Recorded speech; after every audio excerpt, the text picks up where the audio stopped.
Hoje também passamos um pouquinho, mas graças a Deus estamos aqui. Estamos no ar às 9h08. Sejam bem-vindos, vá enviando este link a quem puder. A plataforma acaba de disparar o aviso. Envie a parentes, amigos. Nós, nesta noite, vamos enfrentar a terceira parte de La Salette, a última. E aí amanhã já vamos dar sequência com Lourdes. Com mais uma singular manifestação de Nossa Senhora em nossa história. Mais uma vez, uma alegria, terceira live desta semana. Uma alegria dar sequência realmente pela proteção de Nossa Senhora. Vamos rezar e tratar do tema. Pelo sinal da Santíssima Cruz, livrai-nos Deus Nosso Senhor dos nossos inimigos, em nome do Pai, do Filho e do Espírito Santo. Amém. Vinde, Espírito Santo, enchei os corações dos vossos fiéis e acendei neles o fogo do vosso amor. Enviai, Senhor, o vosso Espírito, e tudo será criado, e renovareis a face da terra. Oremos, Deus, que instruísse os corações dos vossos fiéis com a luz do Espírito Santo. Fazei que apreciemos retamente todas as coisas, segundo o mesmo Espírito, e gozemos sempre da sua consolação. Por Cristo, Senhor nosso. Amém. Nossa Senhora de La Salette, rogai por nós. Glorioso e castíssimo São José, rogai por nós. São João Maria Vianney, rogai por nós. Santa Teresa de Lisieux, rogai por nós. Santo Inácio de Loyola, rogai por nós. Em nome do Pai, do Filho e do Espírito Santo. Amém. Muito bem, estamos aqui para desfiarmos um pouquinho mais da aparição de La Salette e o segredo. Estamos com foco no segredo. A memória da narrativa da aparição já foi bem posta.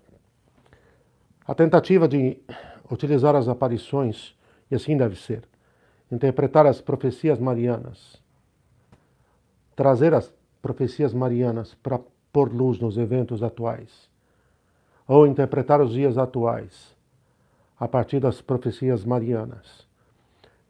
Está sendo um esforço, é o que estamos tentando fazer durante estas lives, e esse tem sido o nosso único propósito.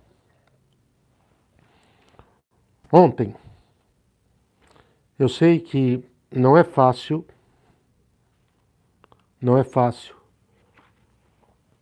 o segredo nunca foi, em nenhum momento, o segredo trouxe reações duríssimas. Eu disse a vocês, de alguma forma, o próprio cardeal arcebispo de Lyon nunca engoliu muito. O bispo de Grenoble, o Monsenhor Filiberto, foi dócil ao Espírito Santo e então entendeu que o que tinha acontecido era uma intervenção do céu através de Nossa Senhora. Só que o seu sucessor já não teve a mesma atitude. Nós estamos falando com fé católica. A França tinha sido tomada pelo espírito revolucionário da Revolução Francesa, de meio século antes, 1789. E uma parte dos bispos e uma parte considerável do clero tinha sido contaminado pelos princípios liberalistas, revolucionários disseminados pela Revolução, que, sem entrar nos meandros, e não vai ser aqui, terminou por derrubar a monarquia na França. A monarquia que no passado havia sido instituída por moção de Deus e teve como seu maior personagem na história o grande São Luís, Luís IX, o maior monarca até hoje, em toda a história. Então, o advento da República Revolucionária maçônico-liberal na França foi um golpe duro e uma parte do episcopado e do clero tinha aderido às suas ideias, como uma grande parte do episcopado e do clero aderiu ao marxismo através da teologia da libertação na América Latina. O Santo Dom Bosco acabou de fazer menção à perseguição que um bispo que fez um trabalho lindo vocacional no Paraguai, que chegou a ter um seminário com mais de 200 seminaristas, que ordenou durante um período de 10 anos 60 boníssimos sacerdotes, foi duramente perseguido depois e o pecado está aí. Não é a igreja pecadora, a igreja é santa, mas nós somos. E nós podemos ir na contramão do desígnio de Deus e a luta em toda a história, dentro da cidade de Deus, entre os que são fiéis e os infiéis, entre os santos e os ímpios, entre os que lutam pela santidade e os que acabam se deixando levar pelo erro, pelo engano, pela heresia. E uma parte desse episcopado francês da metade do século XIX e do clero que tinha se entregue à ideologia maçônico-liberalista, que não aceita, sob hipótese alguma, se curvar diante da autoridade suprema de Deus. A ideologia materialista ateia no marxismo nem sequer aceita a existência de Deus, é um pouco pior. Ou são dois lados da mesma moeda perversa. Filhos do mesmo pai, o pai da mentira. Mas a doutrina maçônico-liberalista que se impôs na França e que derrubou a monarquia e que levou a república, que não deixa de ser ateia, racionalista. 3 coisas que foram combatidas em La Salette também. O racionalismo, o liberalismo e o marxismo. As 3 que vão ser condenadas em 1864 por Pio IX.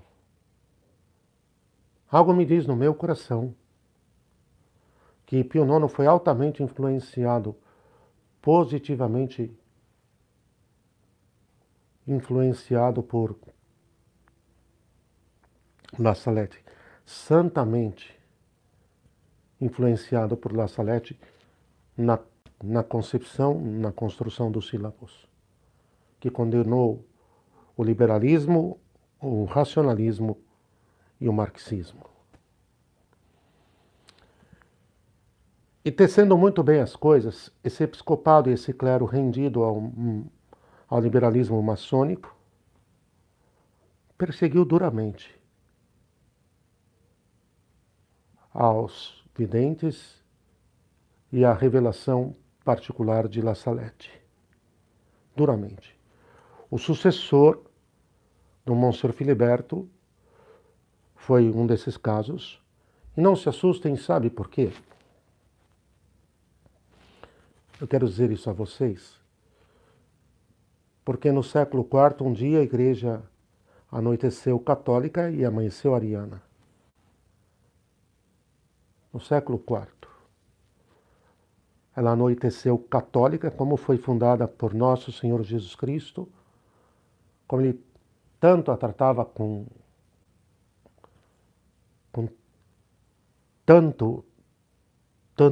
tanto zelo, tanto amor à minha igreja. Como ele se referia a ela com tanta gravidade, a minha. com maiúscula e singular. E a igreja anoiteceu católica, como Nosso Senhor a fundou, a criou, a fundou, e amanheceu ariana. Ário, o padre herege de Alexandria, que foi um instrumento nas mãos do inimigo, arrastar não um terço, como está no Apocalipse, mas 3/4 ou mais do episcopado e do clero para o erro. Então não estranhe que passados 15 séculos na França se repita isso. Porque é a luta entre Deus e o demônio, Deus vencedor, mas é que há o livre-arbítrio. Mas alguém pode perguntar, mas aqueles que estão preparados para o sacerdócio não deveriam já estar mais do que solidamente fundados na rocha? Sim, mas há um mistério da iniquidade nisso. Nunca se esqueçam que Nosso Senhor, para entendermos esse mistério da iniquidade, Ele onisciente permitiu que estivesse no grupo dos 12 um traidor. Então os traidores sempre estarão presentes. No século IV, Deus levantou o gigante Santo Atanásio. Ele, no Oriente, e Santo Hilário de Poitiers, na França, aliás, no Ocidente. Agora, na França, naquele momento, 15 séculos mais tarde, reinava a doutrina liberalista, também dentro da igreja, que também era já semente do progressismo no que diz respeito à Europa, e o marxismo vai se juntar, e no nosso lado aqui vai gerar a teologia da libertação. E certo é que o segredo, naquele momento, trouxe não só espanto, mas trouxe fúria, trouxe ódio, trouxe rejeição. Eles foram muito perseguidos, eu já falei. O Maximin chegou a entrar para o seminário, mas depois foi expulso pelo bispo de Grenoble, não o bispo das aparições, mas esse sucessor, que queria que ele renunciasse a falar de La Salette.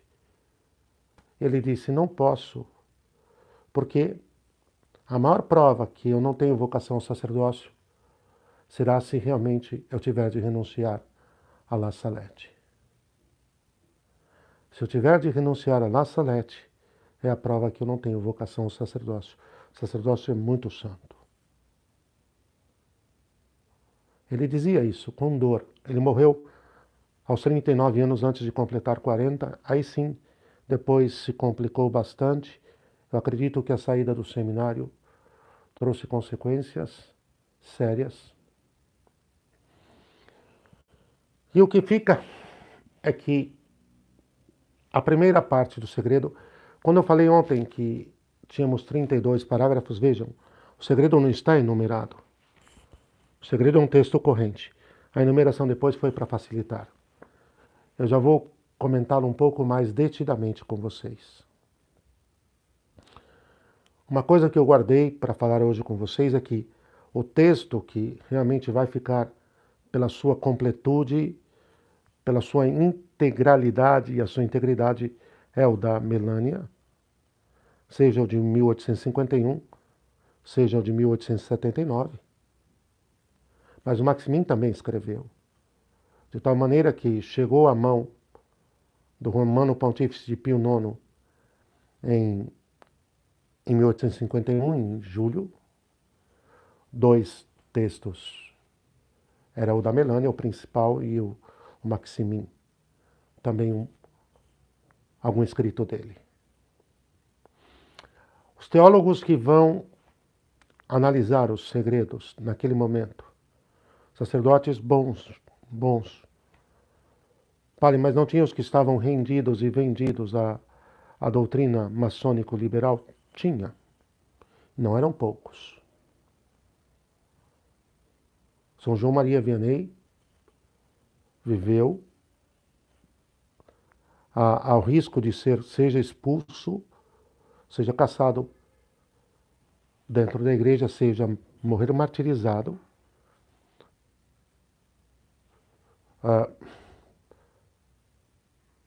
1786 ele nasceu nos dias da Revolução Francesa. Mas por quê?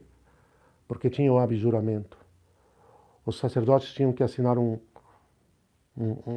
documento de fidelidade ao Estado. Ele jamais aceitou isso, sem dúvida alguma. Porque seria um absurdo. Nem o Estado pedir que se assine um documento de fidelidade a ele. Todavia, os sacerdotes que fizeram o processo, a primeira parte do processo, ainda nos dias do Monsenhor Filiberto, e aqui a providência agiu enormemente, Deus cuida das coisas. E envia a sua mãe para uma grande mensagem de esperança, para reavivar em nós a confiança filial nos seus cuidados paternos. E que, cumprindo a sua vontade, nós seremos felizes. Felicidade não é satisfazer um punhado de necessidades fisiológicas, de comida, bebida, diversão ou companhia. Isso não é felicidade. A felicidade não é viver de forma rebaixada, satisfazendo única e exclusivamente uma vida animalesca, satisfazendo um punhado de necessidades fisiológicas. Isso não é para nós. As necessidades fisiológicas estarão dentro da manutenção da vida, mas nós fomos chamados a algo muito alto. Nós somos chamados à santidade de vida, ao que é de mais alto. A nossa configuração em Cristo, a nossa transformação nele. E realmente, este é o dado principal. Deus cuida de tudo, de tal forma que o bispo de Grenoble, naquele momento, agiu com o tempo de Deus e a coisa deslanchou rápido. Por quê? Porque se o processo tivesse ficado para o seu sucessor,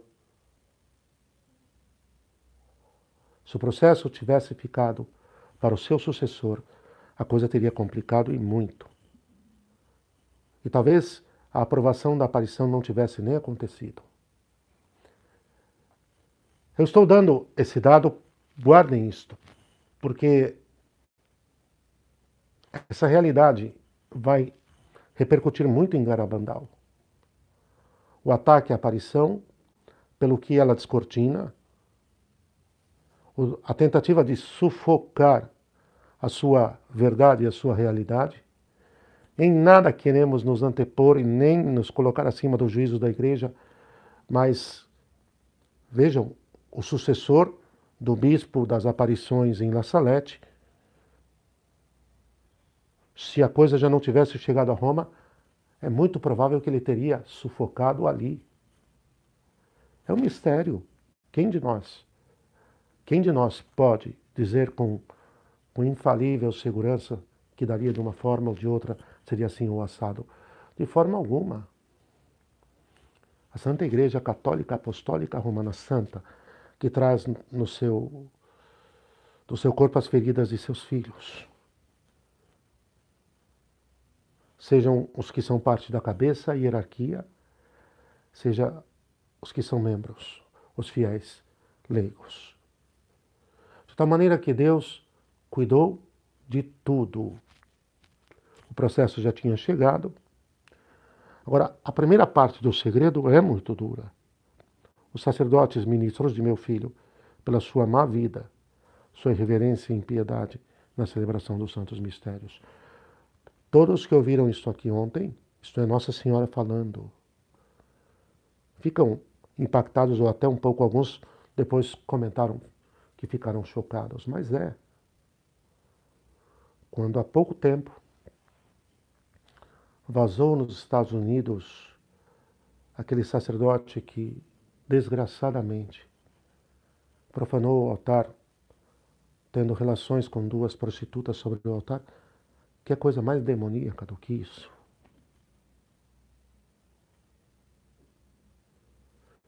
E ou se anda na luz ou se caminha nas trevas. E de alguma maneira, Nossa Senhora evidencia mais do que isso. Evidencia não é o melhor termo, não. Ela coloca luz no declínio moral e espiritual de um clero, que vai cada vez mais se tornando ou imoral ou amoral.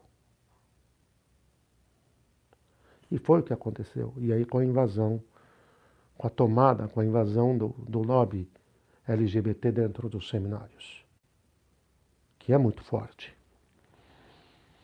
Então isso trouxe uma grande oposição, se tentou sufocar, o Maximin terminou, de certa forma. Vejam, o Claudel que fala isso, o poeta francês, ele faz uma menção à Escritura, quem poderia ser tocado por Deus e sobreviver? Quem viu Nossa Senhora, essas 2 crianças alcançaram o pico da felicidade. Mas é preciso entender que no momento seguinte, arrumaram uma guerra com o inferno e Nossa Senhora continuou cuidando deles. Mas há um campo aqui que pertence exatamente a essa esfera do mistério do livre-arbítrio que nós nunca poderemos tocar. Eu quero avançar um pouco no segredo, eu não vou pôr parágrafos, porque de fato o texto original não está numerado. Mas olha o que ela diz na sequência.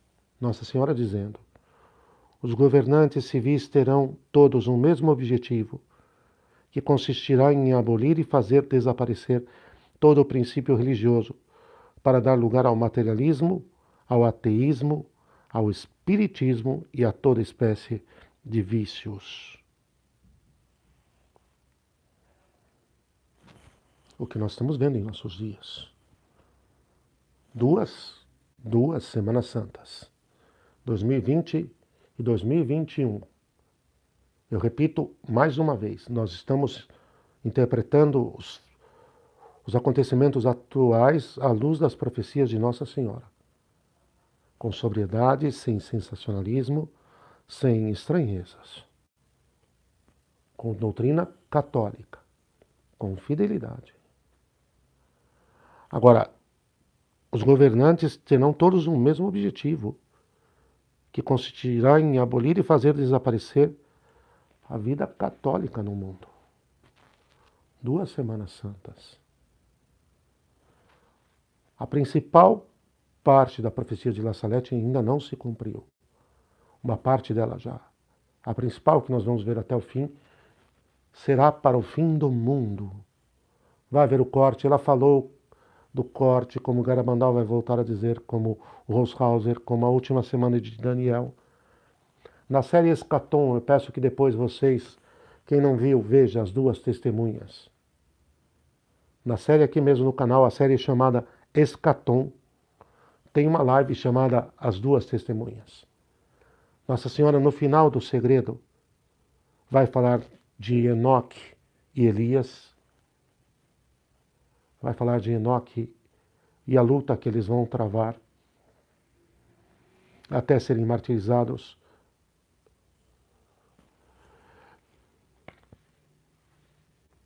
E a disseminação do materialismo, do ateísmo, do espiritismo. Olha, o materialismo, quando não se tem uma vida católica sólida, se tem uma vida superficial, que não se dá passos nas virtudes, não se fomenta os frutos do Espírito Santo, elencados lá em Gálatas, não se dá passos nem nas virtudes humanas e nem nas 3 virtudes mães, as 3 teologais, a fé, a esperança e o amor. Pode-se ver que se faz uma gangorra, se sobe e se desce o tempo inteiro e não se avança rumo à santidade. Não se avança rumo à santidade. De tal maneira que, realmente, a fidelidade a Deus é o que está no centro de tudo.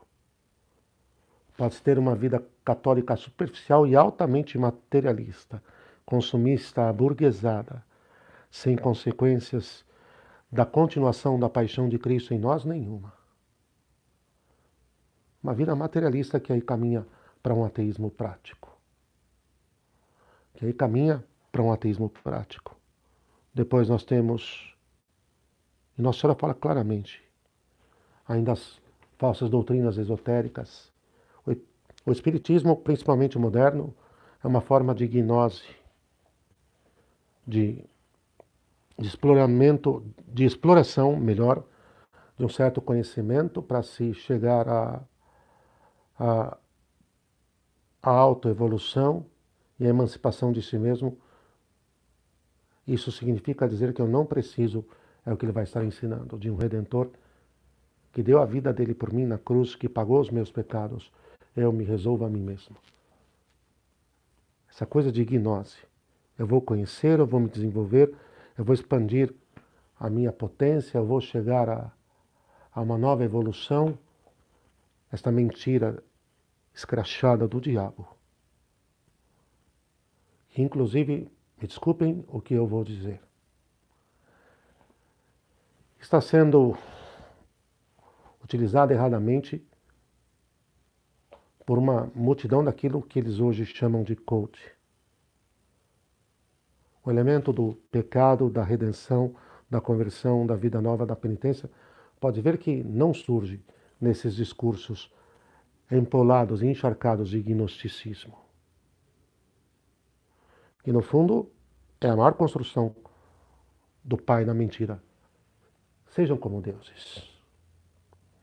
Se autodesenvolvam, não fiquem atrás de outras coisas, não corram atrás do potencial de vocês mesmos.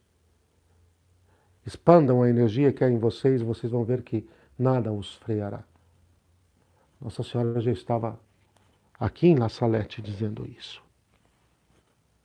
Ela continua, em 1865, ver-se a abominação dos lugares santos. Nos conventos, escutem isso, nos conventos as flores da igreja serão apodrecidas e o demônio tornar-se-á como que o rei dos corações. É Nossa Senhora falando, nos conventos. Nos conventos,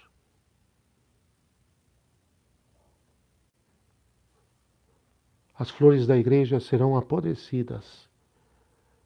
Essas flores são sinal de florescimento, de primavera espiritual. O que será isso, não? Continua, que os dirigentes das comunidades religiosas, é Nossa Senhora falando, que os dirigentes das comunidades religiosas estejam atentos em relação às pessoas que devem receber, porque o demônio usará toda a sua malícia para introduzir nas ordens religiosas pessoas entregues ao pecado, pois as desordens e o amor aos prazeres carnais estão espalhados por toda a terra. Ela volta ao início do segredo. A infiltração o tempo inteiro de pessoas homossexuais com vida entregue à carne mesmo, que irão entrar para disseminar o seu erro, para estragar o ambiente. A infiltração é muito forte. Eu só quero ressaltar que dois grandes estudiosos de La Salette, um foi talvez o maior especialista sobre La Salette, que foi o padre Michel Courteville, que foi quem achou o texto do segredo de 1851, lá no ano de 1999, escondido dentro do arquivo secreto do Santo Ofício do Vaticano, da Congregação para a Doutrina da Fé. Ele e o grande René Laurentin o padre René Laurentin eram, assim, totalmente concordes em afirmar, em destacar a concordância dessas descrições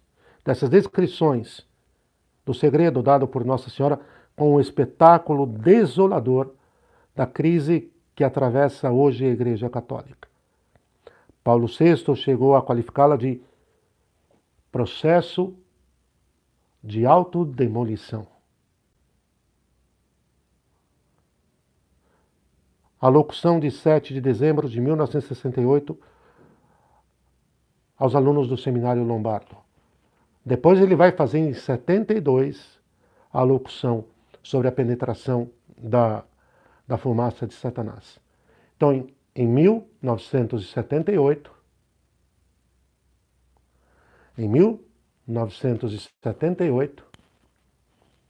me escutam bem? Hoje eu tive de mudar aqui o som. Tá certo, tá tudo bem. Em 1968 ele fala da autodemolição. Em 1972 ele fala da penetração da fumaça de Satanás. E a igreja triunfará. Porque ela é imortal, porque ela está penhorada em Cristo, sobre a rocha inabalável, que é o Senhor. Nada pode destruí-la, nada pode vencê-la. Agora, o estrago nas almas, sim, acontece. Então, 68, a autodemolição. São Paulo VI fala da autodemolição. 72, São Paulo VI fala da fumaça de Satanás. 4 anos de diferença, 2 processos contínuos. E a autodemolição vem da parte daqueles que deveriam cuidar da casa. Daqueles que deveriam cuidar da casa. Quanto a datas sobre os eventos, desde sempre nesse canal nós fazemos aproximações. Porque jamais o Senhor deu autoridade e a igreja aceitou datas. Primeiro nós vamos completar aquilo que vai acontecer antes do fim dos tempos. Como nós diferenciamos isso o tempo inteiro? E é fácil entender. O corte desses tempos, do tempo das nações pagãs. E aí, bateria com a última semana de Daniel, bateria com a quinta igreja do servo de Deus, o padre Bartolomeu Roshauser, normalmente, bate com Fátima. O triunfo parcial do seu Imaculado Coração, depois um novo tempo de declínio espiritual e moral da humanidade, e aí o triunfo final no fim do mundo. Esse fim dos tempos não é o fim de todos os tempos. É o fim dos tempos das nações pagãs para haver um novo florescimento. Isso é muito simples de entender. Está aqui, São Luís Maria de Montfort fala disso com uma clareza muito forte. Então, nós não podemos ter datas. Há uma primeira apostasia que não vai ser a maior de todas elas. Eu vou usar aqui algo que para nós fique gravado a fogo em nosso coração. Em matéria de profecias, as datas são, em geral, meramente indicativas ou hipotéticas, pois os fatos anunciados não se realizarão de modo absoluto, estão condicionados à fidelidade ou à recusa dos homens. Se nos arrependemos, o coração de Deus se volta para nós. O que é Garabandal? O aviso, o milagre. O castigo, e somente em terceiro momento, é condicional. Um aviso permanente. E então,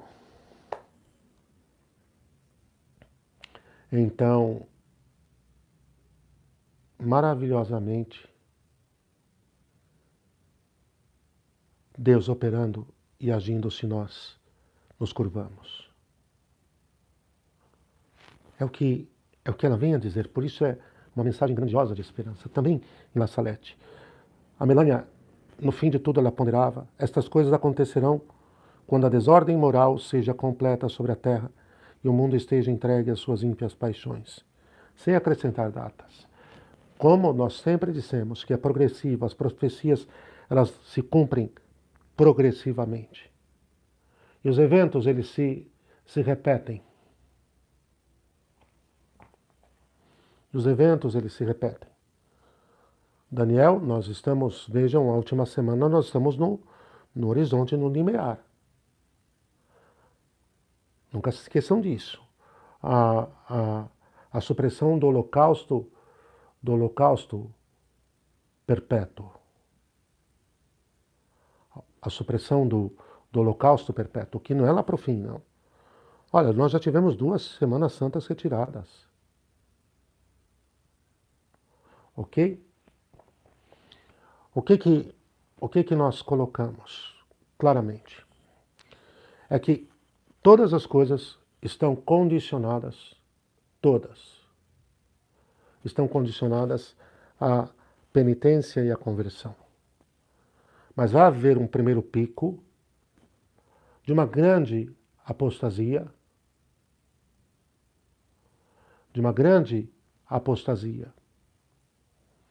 que não é a derradeira, como vai haver uma certa manifestação de um tipo de anticristo agora. E no fim dos tempos, o anticristo derradeiro. No fim do mundo, perdão. No fim do mundo, o anticristo derradeiro. No fim de todos os tempos. No fim de todos os tempos. Então, o que nós fizemos aqui sempre e vamos continuar fazendo são as aproximações com fé católica, com discernimento, com prudência, com parresia. Estamos preparando vocês perceberam desde o começo para um grande combate, mas sem explorarmos nenhum tipo de fantasia, nenhuma tendência sensacionalista, nenhuma quimera. Eu vou pedir uma delicadeza para vocês sobre algumas aparições que ainda não tratamos. Não vamos produzir um debate aqui no chat. Essa delicadeza eu peço a vocês, tá bem? Se eu me guardo quanto a ainda não comentar algumas aparições, é por um claro discernimento e um caminho que estamos trilhando.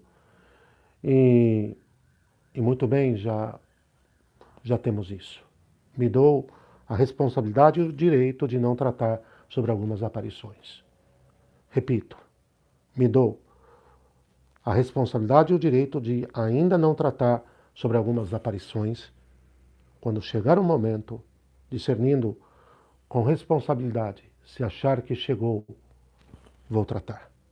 Eu sei que o que vocês têm pedido com carinho e agradeço, e aqui somos uma família, mas sobre mais de uma delas.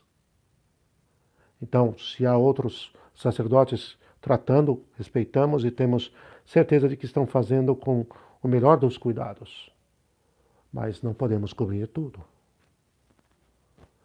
Tanto que, nesse momento, basicamente, as únicas que eu tenho me detido são sobre as que já estão aprovadas, com exceção de Garabandal, que tem para mim uma página própria e um grau de importância escatológica singular.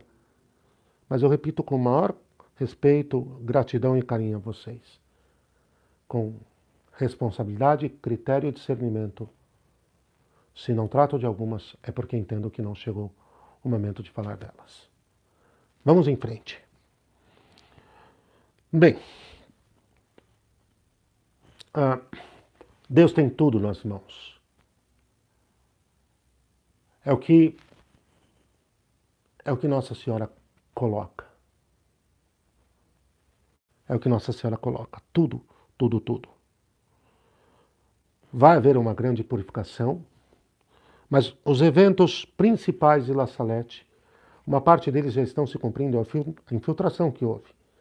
Essa primeira purificação, que bate com a quinta igreja de Holshauser, que bate com a última semana de Daniel, que Garabandal vai reafirmar. E depois, no fim do mundo, no fim total de todos os tempos, no fim do mundo, aí vai ser a precipitação de tudo, quando nós vamos ver a abominação da desolação e a apostasia das apostasias, porque apostasias, porque anticristos, porque abominações da desolação houveram ao longo da história. É disso que nós estamos falando. E o tempo inteiro. A igreja sobreviveu a 13 enormes perseguições. A 14ª e a maior de todas é agora. Mas a maior de todas elas está preparada para o fim do mundo. E quando será? Eu acredito piamente, com simplicidade, que o fim desses tempos, segundo todas as profecias marianas, dos tempos das nações pagãs, esse corte, essa primeira purificação, nós não estamos longe. Para mim, nós não estamos longe. E é só pensarmos na Agenda 2030 da ONU, que é o ataque devastador sobre nós. Mas haverá um corte. A profecia da destruição de Paris, que São João Bosco também teve, olha o que virou Paris. Em nossos dias, na Epifania de 1870, São João Bosco teve esse sonho, que para mim eram sempre visões, não eram sonhos. Por humildade ele afirmava ser sonhos, mas não eram sonhos. Eram visões desse grandioso santo. E ele viu realmente a Paris sendo desolada. Nos eventos da Comuna de 1871, que Nossa Senhora profetizou em Paris em 1830, como nós vimos, a Santa Catarina Labouré, até mesmo ela afirmar o martírio do arcebispo de Paris, e ele morreu martirizado no primeiro grande ataque do comunismo, porque o ataque da Revolução Francesa foi o ataque maçom liberal. O ataque da Comuna foi fomentado pela maçonaria, mas de índole marxista. Tentáculos do mesmo monstro. Tentáculos do mesmo monstro. Então, em 1789, foi o ataque através dos liberais ou dos liberalistas, se quiser agravar. E um século mais tarde, em 1871, foi a vez dos marxistas, batendo para cima da França. Se nós formos ver bem, o liberalismo está eivado de erros tão graves quanto o marxismo. Dois tentáculos do mesmo monstro, da mesma hidra, do mesmo ataque à obra de Deus e ao seu plano.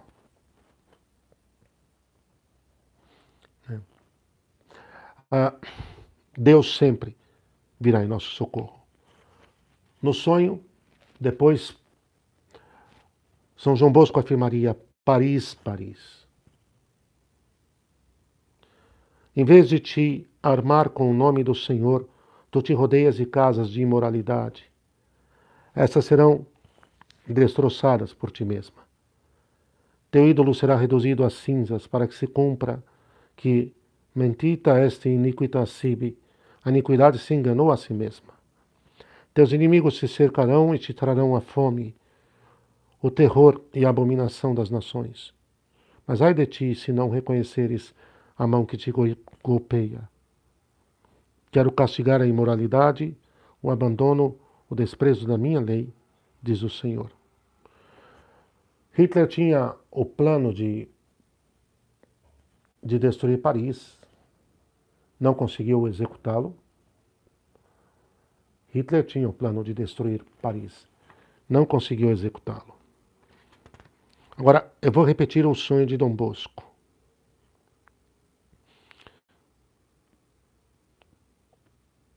Mas ai de ti, se não reconheceres a mão que te golpeia. Quero castigar a imoralidade, o abandono, o desprezo da minha lei, diz o Senhor. Olha o que virou a França. A França está caindo nas mãos da religião da estrela, da lua crescente, porque deu as costas à sua mãe, a Santa Igreja. A filha primogênita saiu de casa e foi se entregar à abominação, à prostituição, à irreverência e à desobediência. A filha mais velha, a França, foi se mundanizar, foi para a beira do caminho se entregar como prostituta a quem passasse. Está colhendo. Não foi com os comunistas no primeiro momento, não foi com os socialistas alemães, também socialistas, num segundo momento. Mas agora, os socialistas desmontaram a França, tiraram todas as suas reservas espirituais, quebraram suas muralhas. Quando cultura, estrategicamente, eles corromperam as gerações, lavando suas cabeças com a doutrina materialista ateia, eles tiraram a muralha da cidade, eles tiraram o seu candelabro, eles tiraram a sua provisão de água, eles tiraram a sua reserva de alimentos, eles tiraram a sua força, tiraram um Deus do centro, a fé católica. Então, entregaram, os marxistas prepararam a chegada do domínio da religião da lua crescente naquela terra. Quais são as 3 forças que implantam a nova ordem mundial? Metacapitalistas, bloco russo e o grande dragão vermelho e a religião da lua crescente. Por que Nossa Senhora vai aparecer sempre na França? É a filha mais velha que deveria formar seus irmãos, que deveria educar seus irmãos junto com os pais, Deus e Nossa Senhora.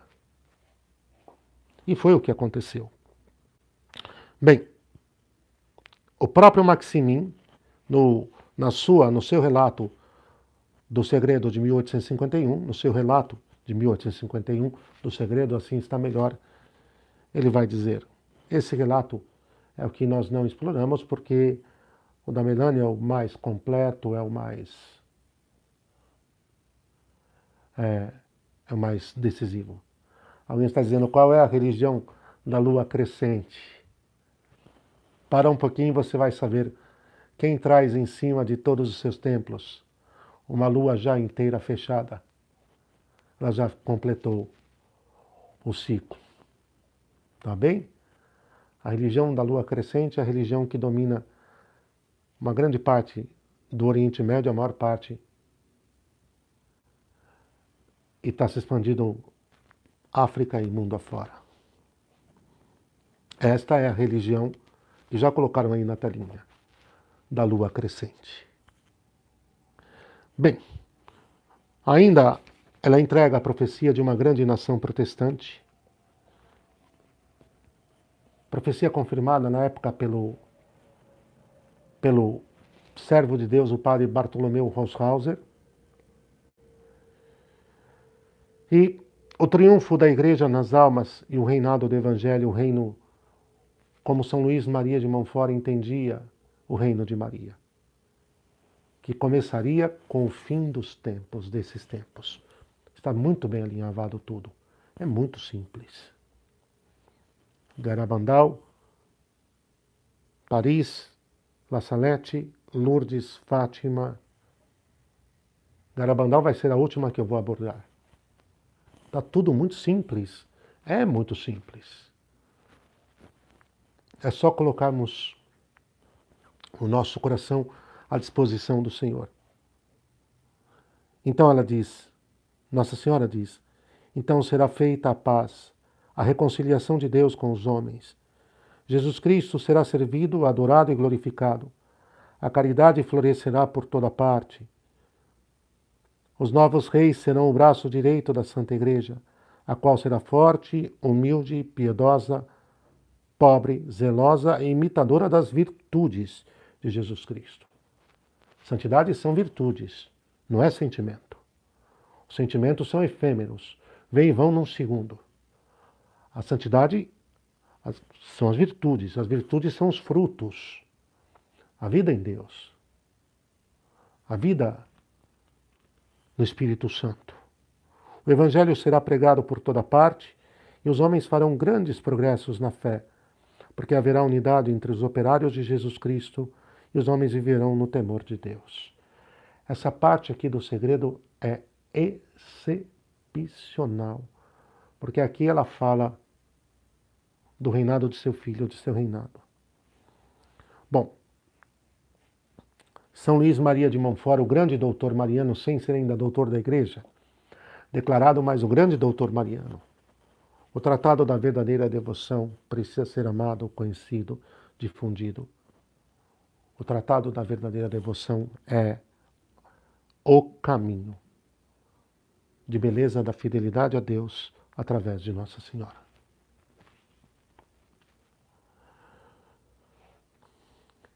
Vejam o que ele diz, em previsão do triunfo da Igreja. Olha o que fala São Luís Maria Grignon de Montfort. Vossa divina fé é transgredida, exclama o santo na sua oração abrasada. É uma oração que está nas suas obras completas, uma oração, um clamor que ele fez a Deus pela sua intervenção. Um grande clamor que ele fez a Deus pela sua intervenção. Vossa divina fé é transgredida, vosso evangelho desprezado, abandonada a vossa religião. Torrentes de iniquidade inundam toda a terra e arrastam até os vossos servos. A terra toda está desolada, a impiedade está sobre um trono, vosso santuário é profanado e a abominação entrou até no lugar santo. E assim deixareis tudo ao abandono, justo Senhor, Deus das vinganças. Tornar-se-á tudo afinal como Sodoma e Gomorra? Continua São Luís Maria Grignon de Montfort na sua oração abrasada. Olha que tesouro. Prestem bastante atenção, é um tesouro. Calar-vos-eis sempre. Não cumpre que seja feita a vossa vontade, assim na terra como no céu? E que a nós venha o vosso reino? Não mostrastes antecipadamente a alguns de vossos amigos uma futura renovação da vossa igreja? Isso ele fala de alguns santos, como Santa Catarina de Sena mesmo, que recebeu essas revelações particulares. Não mostrastes a eles? Não devem os judeus se converter à verdade? Não é esta a expectativa da igreja? Não vos clamam todos os santos do céu? Justiça? Vindica? Não vos dizem todos os justos da terra? Amém. Veni Domini. Justiça, vindica. Não gemem todas as criaturas, até as mais insensíveis, sob o peso dos inumeráveis pecados de Babilônia, pedindo a vossa vinda para restabelecer todas as coisas? Na sequência, a própria Virgem Santíssima fala: esta paz entre os homens não será longa. 25 anos de safras abundantes lhes farão esquecer que os pecados dos homens são a causa de todas as desgraças que sucedem na terra. Aqui Nossa Senhora fala de que então vai haver um tempo excepcional de santidade, mas depois, quando reinar a paz e a justiça dos mandamentos de Deus, aí voltarão a esfriar. É a sexta igreja do Apocalipse e depois se chegará à sétima. Quanto tempo isso durará? Nós não sabemos. E enfim, vai chegar o tempo do fim do mundo. Quanto tempo entre o fim dos tempos e o fim do mundo? Jamais vamos falar de alguma data. Alguns, e aí incorreram no risco da heresia do milenarismo, falam dos 1000 anos do reinado de Maria. Realmente é muito arriscado e andar muito próximo à heresia do milenarismo. Não dá para falar assim. Mas não dá para falar quantos anos durará entre esse fim dos tempos, a restauração do reinado de Cristo, do reino de Maria dentro de um limite e depois o fim de tudo. Prossegue o segredo, um precursor do anticristo com tropas de várias nações que guerreará contra o verdadeiro Cristo, único Salvador do mundo. Derramará muito sangue e tentará aniquilar o culto de Deus para se fazer cultuar como um Deus. Aqui realmente nós teremos uma participação nesta profecia, uma gradação, mas o cumprimento total é para o fim do mundo. Repito e repito e repito, as profecias se cumprem, elas vão crescendo, o cumprimento na sua intensidade. Então, uma parte dessa profecia deverá se cumprir agora, nesse corte, mas a sua forma mais definitiva é no fim do mundo. A terra será atingida por toda espécie de flagelos. Aí ela fala dos 10 reis. Antes que isto aconteça, haverá uma espécie de falsa paz no mundo. Não se pensará em outra coisa senão em se divertir. Vejam como as profecias se cumprem gradativamente. Uma parte disso já está se cumprindo, mas não com a intensidade do último cumprimento. Os maus se entregarão a toda sorte de pecados, mas os filhos da Santa Igreja, os filhos da fé, meus verdadeiros imitadores, acreditarão no amor de Deus, nas virtudes que me são mais caras. Felizes essas almas humildes, conduzidas pelo Espírito Santo. Eu combaterei junto a elas até que atinjam a plenitude da idade.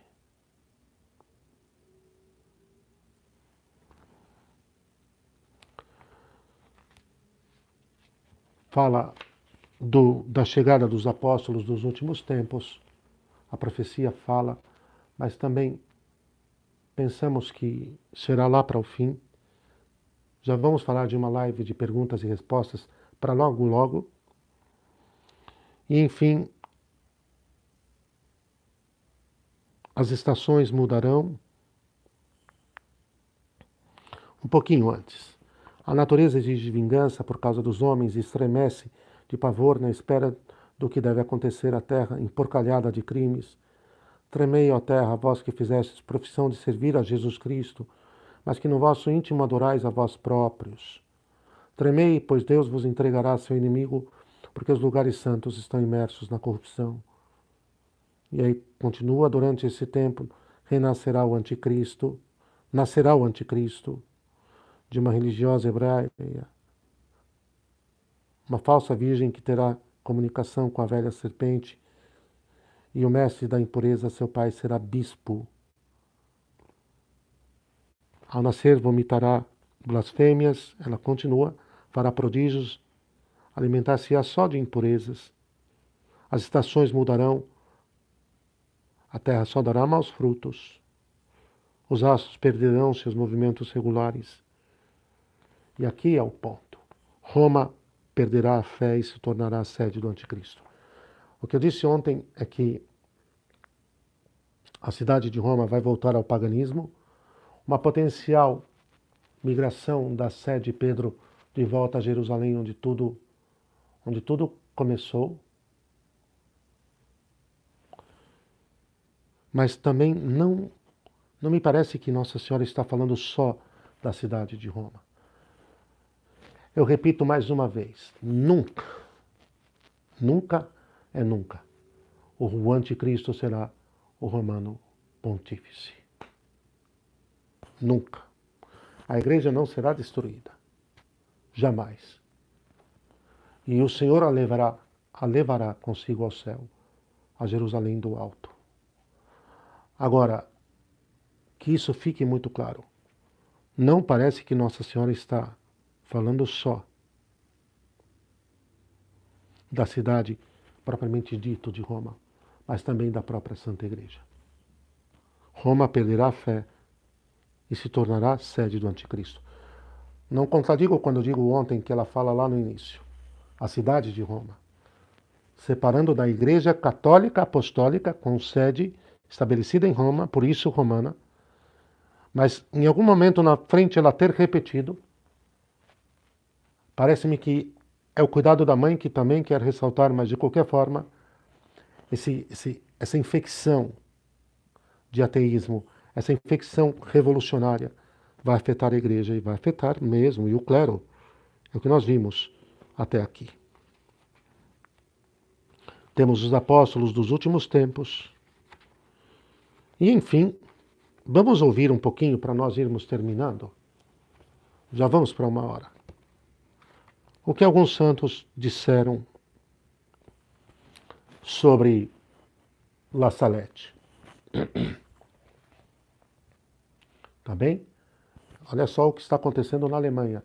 Eu só vou dar um toque para vocês, que vale a pena. Os revolucionários têm uma estratégia, eles fazem muito barulho. Então, às vezes, eles fazem uma coisa parecer pior do que está também. A coisa está muito grave, é verdade. Muito grave. A revolução entrou e está fazendo um estrago enorme. A revolução entrou dentro da igreja. A revolução do demônio entrou dentro da igreja. Só que os revolucionários estão provocando um quadro para fazer-nos pensar que a igreja católica agora é o que eles querem ser, para que nós nos levantemos e, por exemplo, nos oponhamos ao Santo Padre para dizerem, olha, eles estão contra o Papa. E nós estamos com o Papa. Eles já estão fazendo isso. Não caiam nessa armadilha.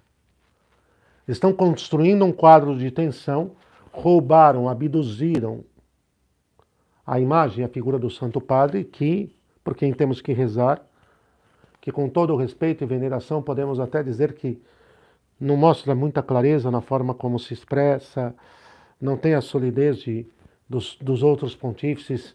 Até podemos dizer com todo o respeito, rezando pelo Santo Padre, e hoje eu já rezei por ele, que às vezes se mostra confuso nas suas afirmações, mas não mordam a isca.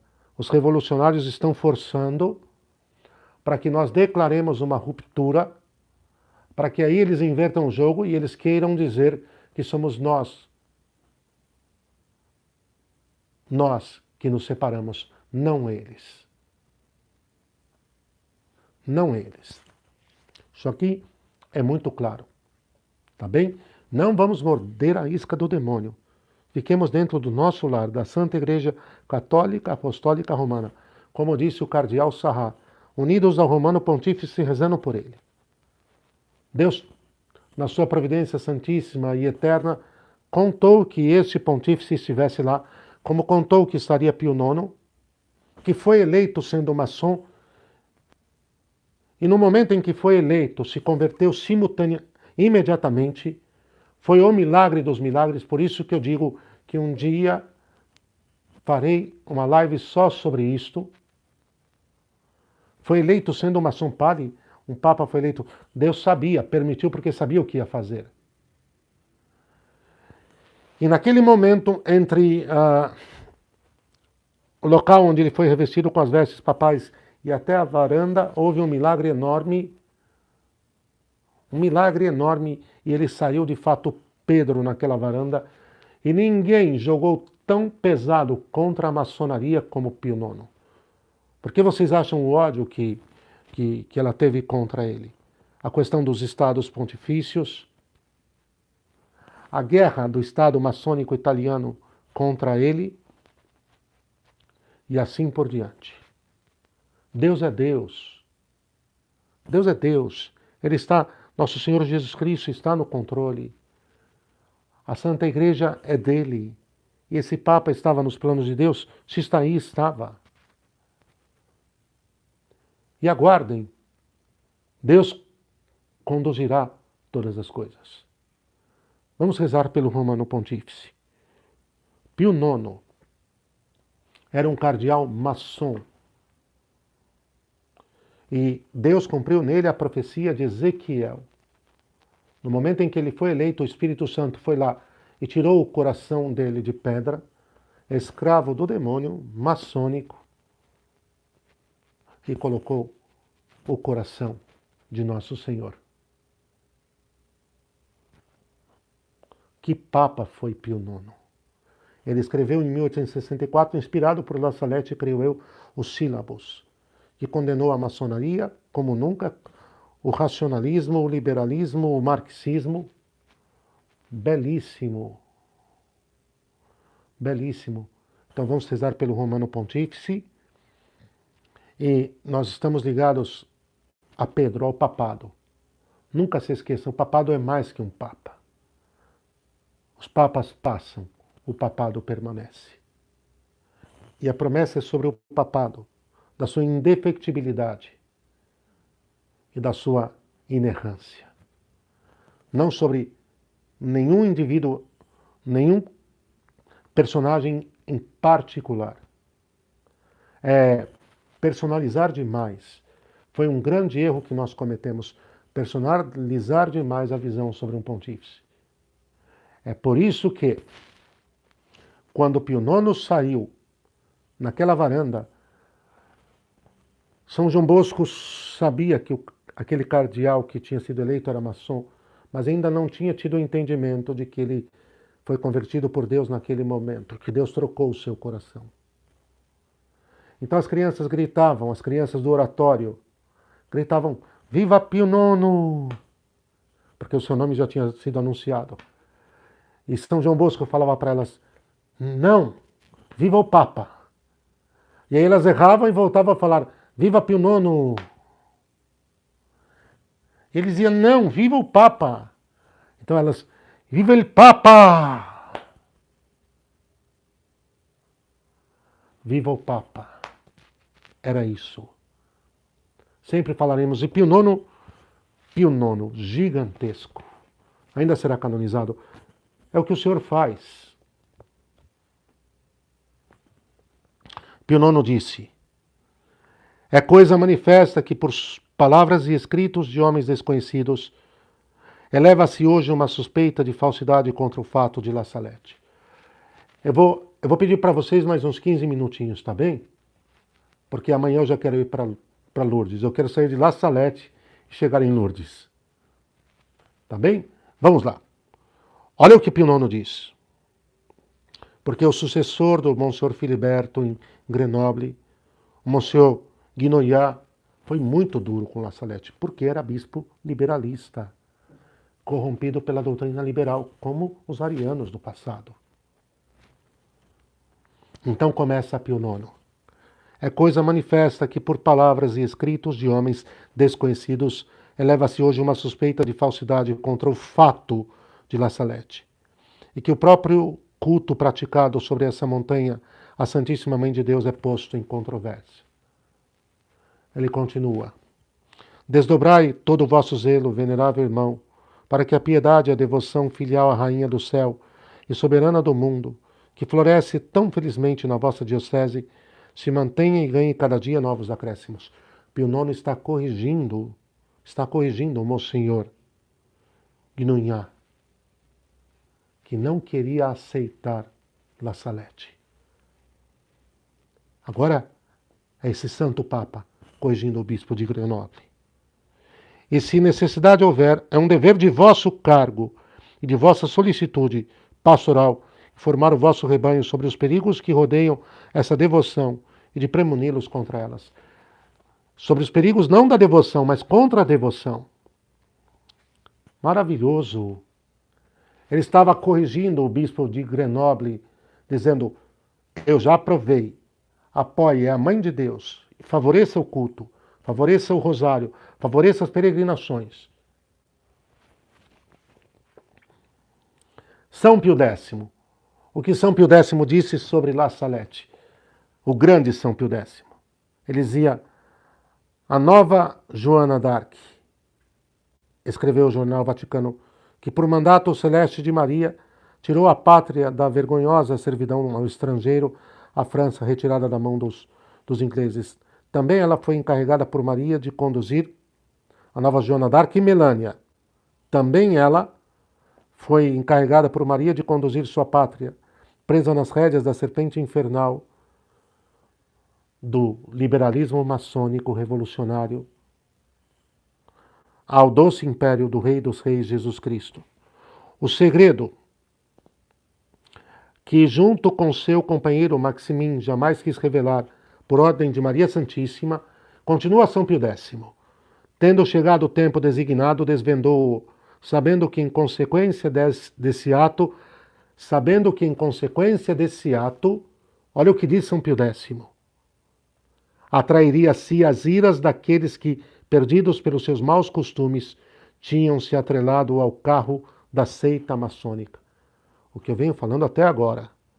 A anteriormente tímida donzela não teve medo de cumprir o mandato e recebeu em troca, como os profetas da pérfida Jerusalém, injúrias. Isso aqui é São Pio X falando de Melânia. Repito, a anteriormente tímida donzela não teve medo de cumprir o mandato de Nossa Senhora, e recebeu em troca, como os profetas da pérfida Jerusalém, os profetas do Antigo Testamento, Isaías, Jeremias, Ezequiel, Daniel, injúrias, perseguições, o exílio, e levou desde aquele momento em diante uma vida sofrida e errante em diversos países da Europa, França, Inglaterra, Itália. Diante do anúncio de sua morte, queira sua pátria, outrora tão ardorosa na fé, a França, levantar-se e ouvir a voz celeste que a convida à salvação, a destruir para sempre o jugo da seita infernal que a conduz cada dia mais ao fundo do precipício. Melânia, agora imersa na torrente da luz eterna de Deus, é o Papa São Pio X falando. Então aquela história de que o segredo, a redação de 1879 foi fruto da sua vaidade, de seu desvario, entendam como é mentira. É obra do inimigo para desacreditar o que Nossa Senhora entregou a ela. Está aqui São Pio X, salvaguardando a grandeza de vida, humilde, escondida, crucificada de Melânia. Melânia agora imersa na torrente da luz eterna de Deus, deixando atrás as dores sofridas por causa de seus próprios irmãos, está para sempre junto a Maria, a Rainha Celeste, suplicando a ela que venha ainda mais uma vez em socorro de sua amada pátria. E a nós, que vos conhecemos tarde demais, ó cândida pomba, dirigi do céu vosso olhar benigno. São João Bosco.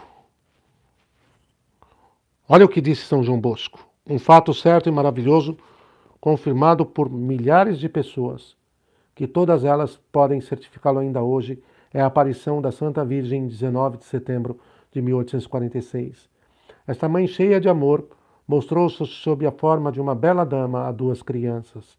Ela revelou-se sobre uma montanha da cadeia dos Alpes, pelo bem da França e do mundo inteiro. Fez isso para advertir que a cólera de seu divino Filho está acesa contra os homens, especialmente por 3 pecados: a blasfêmia, a profanação do domingo e dos dias santos de guarda e a transgressão das leis da abstinência. Ele continua. São João Maria Vianney. Olha o que disse ele, que travou também uma luta contra o demônio que tentou jogar nevoeiro em cima da aparição. Tenho uma grande confiança em Nossa Senhora de La Salette. Faço vir água da fonte. Abençoe e distribuo grande quantidade de medalhas e imagens representando esse fato. Distribuo pedacinhos de pedra sobre a qual a Santa Virgem teria sentado. Levo um pedaço continuamente comigo e até o fiz colocar num relicário. Falo muito frequentemente do fato na igreja. Parece-me, Monsenhor, que há poucos sacerdotes em vossa diocese que tenham feito tanto quanto eu por La Salette. Coisa belíssima. Isso numa carta sua ao Monsenhor Brilhard, bispo de Grenoble, o Monsenhor Filiberto, o primeiro bispo que aceitou La Salette. Então, olha, eu fico com Pio IX, eu fico com São Pio X, eu fico com São João Bosco e eu fico com São João Maria Vianney. E não fico com esse discurso ateu, ceticista dos teólogos de nossos dias, que já nem creem mais. Não tem mais a fé católica, não creem em Deus, não creem em Nossa Senhora, não creem nos sacramentos. A teologia atual não tem nada a dizer sobre La Salette, nem sobre qualquer aparição de Nossa Senhora, porque está infectada demais pela Revolução. Tem bons teólogos, muitos, santos, que dobram os joelhos, mas em número muito inferior. Mas temos que rezar que surjam tantos outros. Vocês ouviram. Repito, Pio IX, São Pio X, São João Bosco, São João Maria Vianney. E eu quero terminar com uma afirmação do Blois. Eu pedi mais 15 minutos e estão acabando os meus 15 minutos. Sobre o Leon Blois, a mulher que chora. Está aí na bibliografia. Ele diz assim: La Salette significa, antes de tudo, a face séria do cristianismo. O trágico da escolha é colocado diante de cada um de nós. Non irridetur Deus. Não se deixa de levar Deus a sério sem consequências. Não se deixa de levar Deus a sério sem consequências. Aqui nós estamos no centro do drama cristão, a uma distância vertiginosa do compromisso com o espírito do mundo. Por isso as palavras daquela senhora sobre aquela montanha soarão sempre desagradáveis a toda a tendência cristã que pretenda se colocar de acordo com as modas do momento. Não dá para servir a Deus e ao mundo. É o que Nossa Senhora disse em La Salette. Vamos terminar. Olha, hoje eu quis esmiuçar um pouco mais, confiantíssimos no triunfo final do Imaculado Coração de Nossa Senhora, que se manifestou em Paris, em La Salette, e amanhã nós vamos entrar em Lourdes. Vamos rezar? Lembrai-vos, ó Píssima Virgem Maria, de que nunca se ouviu dizer que algum daqueles que tivesse recorrido à vossa proteção, implorado a vossa assistência, reclamado o vosso socorro, fosse por vós desamparado. Animado eu, pois, com igual confiança, a vós, Virgem das Virgens, como a mãe recorro. De vós me vale, gemendo sob o peso dos meus pecados, me prostro aos vossos pés. Não desprezeis as minhas súplicas, ó Mãe do Filho de Deus humanado, mas dignai-vos e as ouvi propícia de me alcançar o que vos rogo. Amém. Nossa Senhora de La Salette, rogai por nós, glorioso castíssimo. São José, rogai por nós. São João Maria Vianney, rogai por nós. Santa Teresa de Lisieux, rogai por nós. Santo Inácio de Loyola, rogai por nós. Só a Santa Igreja tem e terá até o fim autoridade para afirmar o que é e o que não é. Também em relação às aparições. E La Salette é aprovada fulminantemente em 5 anos pelo grande Beato Pio IX. Amanhã, 21 horas, Lourdes. Vamos até Lourdes. E continuar nesta mesma direção. Analisar o tempo presente a partir das profecias marianas. Deus os abençoe, em nome do Pai, do Filho e do Espírito Santo. Amém. Nossa Senhora os proteja.